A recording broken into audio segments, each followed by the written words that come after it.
નમસ્કાર ભાવિ શિક્ષકો, હું છું ડૉક્ટર શ્રવણકુમાર ખારાણી અને આપણી ચેનલ બીકમિંગ બેટર સાયકોલોજી હબમાં તમારું હાર્દિક સ્વાગત છે. મિત્રો, તમે ક્યારેય એવી કોઈ વ્યક્તિને જોઈ છે જે ભણવામાં બહુ જ હોશિયાર હોય, મોટી મોટી ડિગ્રીઓ ધરાવતી હોય, પણ જરાક આમથી મુશ્કેલી આવે એટલે તરત જ ગુસ્સે થઈ જાય અથવા ટેન્શનમાં આવી જાય, અથવા કોઈ એવો તેજસ્વી વિદ્યાર્થી જે આખું વર્ષ બરાબર વાંચીને ગયો હોય પણ પરીક્ષા ખંડમાં ડરના કારણે બધું જ ભૂલી જાય. આવું કેમ થાય છે? કારણ કે તેમની પાસે બુદ્ધિઆંક એટલે કે આઈક્યુ તો પૂરેપૂરો છે, પણ આવેગાત્મક બુદ્ધિ ઇક્યુનો અભાવ છે. અમેરિકન મનોવૈજ્ઞાનિક ડેનિયલ ગોલમેને દુનિયાને સાબિત કરીને બતાવ્યું કે ડિગ્રી અને આઈક્યુ તમને માત્ર નોકરી અપાવી શકે છે, પણ એ નોકરી ટકાવી રાખવા અને જીવનમાં સાચી સફળતા મેળવવા માટે તો તમારે તમારા આવેગો જેમ કે ગુસ્સો, ડર, ખુશી પર કંટ્રોલ રાખતા શીખવું જ પડશે. મિત્રો, જો તમે ભવિષ્યમાં એક ઉત્તમ શિક્ષક બનવા માંગતા હોય તો આજના આ 10 મિનિટના વિડીયોમાંથી તમને જીવનનો મોટો પાઠ પણ મળશે અને ટાટ ટેટ કે જી સેટની પરીક્ષામાં તમારો 1 માર્ક્સ પણ 100% પાક્કો થશે. તો ચાલો વિડીયોને બિલકુલ સ્કીપ કર્યા વિના પૂરેપૂરો સમજીએ. સ્લાઇડ પર જુઓ મિત્રો, આપણે શીખવા જઈ રહ્યા છીએ આવેગાત્મક બુદ્ધિ ઇક્યુ ઇમોશનલ કોશન્ટ નો સિદ્ધાંત. પરીક્ષા માટે સૌથી આઈએમપી નોંધ છે કે આ ખ્યાલના મૂળ સર્જક પીટર શેલોવી અને જ્હોન મેયર છે, જેમણે 1990માં આ શબ્દ આપ્યો હતો. પરંતુ આ ખ્યાલને આખી દુનિયામાં પ્રચલિત કરનાર વ્યક્તિ કોણ હતા? તો તે છે ડેનિયલ ગોલમેન. વર્ષ 1995માં તેમનું એક ઐતિહાસિક પુસ્તક આવ્યું જેનું નામ છે emotional intelligence, why it can matter more than IQ. આ પુસ્તકમાં તેમણે બહુ મોટી વાત કરી. ગોલમેનના મતે વ્યક્તિની સફળતામાં બુદ્ધિઆંક એટલે કે આઈક્યુ એટલે કે જે કસોટીઓ દ્વારા માપી શકાય છે તે નો ફાળો માત્ર 20% જ હોય છે, જ્યારે આવેગાત્મક આંક ઇક્યુ ઇમોશનલ કોશન્ટનો ફાળો 80% જેટલો મોટો હોય છે. જો તમે આ 80% સફળતાનો રાજ સમજવા માંગતા હોય તો અત્યારે જ વિડીયોને લાઈક કરી દો. હવે આપણે સમજીશું કે આવેગાત્મક બુદ્ધિ એટલે શું. સૌથી પહેલા તેની વ્યાખ્યા સમજીએ. આવેગાત્મક બુદ્ધિ એટલે પોતાના અને અન્ય લોકોના આવેગો જેમ કે ગુસ્સો, ખુશી, ડર ને ઓળખવાની, સમજવાની અને તેને યોગ્ય રીતે નિયંત્રિત કરવાની ક્ષમતા.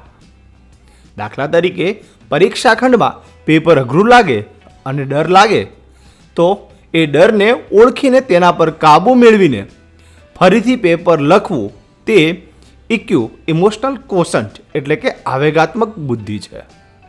ડેનિયલ ગોલમેને આવેગાત્મક બુદ્ધિના કુલ 5 ઘટકો દર્શાવ્યા છે. પરીક્ષામાં આ 5 ઘટકો વારંવાર પૂછાય છે. આ 5 ઘટકોને આપણે સરળતા ખાતર 2 ભાગમાં વહેંચી શકીએ. એક છે સ્વવ્યવસ્થાપન એટલે કે પોતાની જાત સાથે જોડાયેલા ઘટકો, અને બીજું છે સામાજિક વ્યવસ્થાપન એટલે કે અન્ય લોકો સાથે જોડાયેલા ઘટકો. પૂરેપૂરું ધ્યાન અહીં જ આપજો મિત્રો, કારણ કે હવે આપણે આ 5 ઘટકોને એકદમ રમતમાં યાદ રાખીશું. ચાલો હવે જોઈએ પોતાના સાથે જોડાયેલા ઘટકો. સૌથી પહેલું છે સ્વજાગૃતિ, સેલ્ફ અવેરનેસ. આનો અર્થ છે કે પોતાના આવેગો, શક્તિઓ અને નબળાઈઓને બરાબર ઓળખવી. દાખલા તરીકે, ક્લાસમાં કોઈ વિદ્યાર્થી તમારા પર ગુસ્સો કરે અને તમને લાગે કે મને અત્યારે ખૂબ ગુસ્સો આવી રહ્યો છે, તો એ ગુસ્સાના આવેગનું ભાન હોવું એ સ્વજાગૃતિ છે. બીજું છે સ્વનિયંત્રણ, સેલ્ફ રેગ્યુલેશન. આ મોસ્ટ આઈએમપી છે મિત્રો. આનો અર્થ છે કે પોતાના નકારાત્મક આવેગો પર કાબૂ રાખવો અને પરિસ્થિતિ મુજબ યોગ્ય વર્તન કરવું. દાખલા તરીકે, ક્લાસમાં ગુસ્સો આવવા છતાં તમે વિદ્યાર્થી પર ચીસો પાડવાને બદલે શાંતિથી વાત કરો અને તેને સમજાવો તો તે સ્વનિયંત્રણ છે. હવે તમે કહો મિત્રો, પરીક્ષાના ટેન્શન વખતે તમારું મન સ્વનિયંત્રણ કરે છે ખરું? કોમેન્ટમાં હા કે ના લખીને જણાવો. ત્રીજો અગત્યનો ઘટક છે સ્વપ્રેરણ અથવા આંતરિક પ્રેરણા, સેલ્ફ મોટિવેશન. આ બહુ મોટી વાત છે મિત્રો. આવેગાત્મક રીતે બુદ્ધિશાળી વ્યક્તિ પૈસા, માર્ક્સ કે એવોર્ડ જેમ કે ટેટ પાસ કરીને પગાર મેળવો જે બાહ્ય પ્રેરણા માટે નહીં પરંતુ પોતાના ધ્યેયને પૂરો કરવા માટે અને પોતાના આનંદ માટે અંદરથી જ ઉત્સાહિત રહે છે. તેમના જીવનમાં કોઈ મોટી નિષ્ફળતા આવે તો પણ તેઓ નિરાશ થયા વગર સતત પ્રયત્ન કરતા રહે છે. એક સાચા શિક્ષકે હંમેશા આંતરિક રીતે પ્રેરિત હોવું જોઈએ. જો તમે પણ આંતરિક રીતે પ્રેરિત હો અને ટેટ પાસ કરવા માટે તૈયાર હો તો અત્યારે જ સબસ્ક્રાઇબ બટન દબાવી દો. હવે વાત કરીએ બીજા લોકો સાથે જોડાયેલા ઘટકોની. ચોથો ઘટક છે સહાનુભૂતિ, પર સંવેદનશીલતા, ઇમ્પથી. આનો અર્થ છે બીજાની જગ્યાએ પોતાની જાતને મૂકીને તેમના આવેગો અને દુઃખને સમજવા. મિત્રો, પરીક્ષા માટે ખાસ નોંધ કરજો, એક ઉત્તમ શિક્ષક માટે આ સૌથી જરૂરી ગુણ છે. જો કોઈ વિદ્યાર્થી ક્લાસમાં રડે છે તો તેને ખીજવવાને બદલે તેને કેમ દુઃખ થઈ રહ્યું છે તે સમજવું એ જ ખરી સહાનુભૂતિ છે. અને પાંચમો ઘટક છે સામાજિક કૌશલ્યો, સોશિયલ સ્કિલ્સ.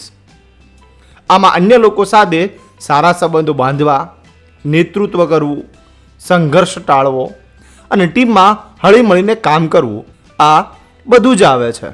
એક શિક્ષક નેતા પણ છે અને ટીમના સભ્ય પણ. હવે જે સ્લાઇડ આવવાની છે તે આ વિડીયોનો નિચોડ છે, પૂરેપૂરું ધ્યાન આપજો. તો મિત્રો, આ સિદ્ધાંત પરથી આપણે શિક્ષક તરીકે શું શીખવાનું છે? આપણે એ સમજવું પડશે કે માત્ર પરીક્ષામાં ઊંચા માર્ક્સ લાવતો વિદ્યાર્થી વાસ્તવિક જીવનમાં સફળ થશે જ તે જરૂર નથી, પણ જેનો ઇક્યુ ઊંચો હશે તે ગમે તેવી મુશ્કેલીમાં પણ રસ્તો કાઢીને ચોક્કસ સફળ થશે.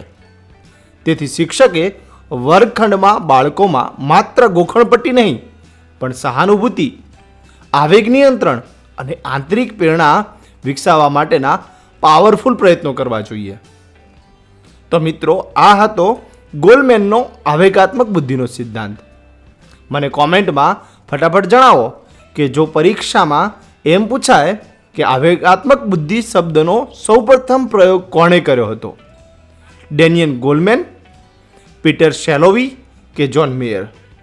તમારો જવાબ ફટાફટ કોમેન્ટ કરો. જો આ લેક્ચર પસંદ આવ્યો હોય તો વિડીયોને લાઈક કરો, મિત્રો સાથે શેર કરો અને આપણી ચેનલ બીકમિંગ બેટર સાયકોલોજી હબને અત્યારે જ સબસ્ક્રાઇબ કરી લો. મળીએ નવા લેક્ચરમાં. ધન્યવાદ.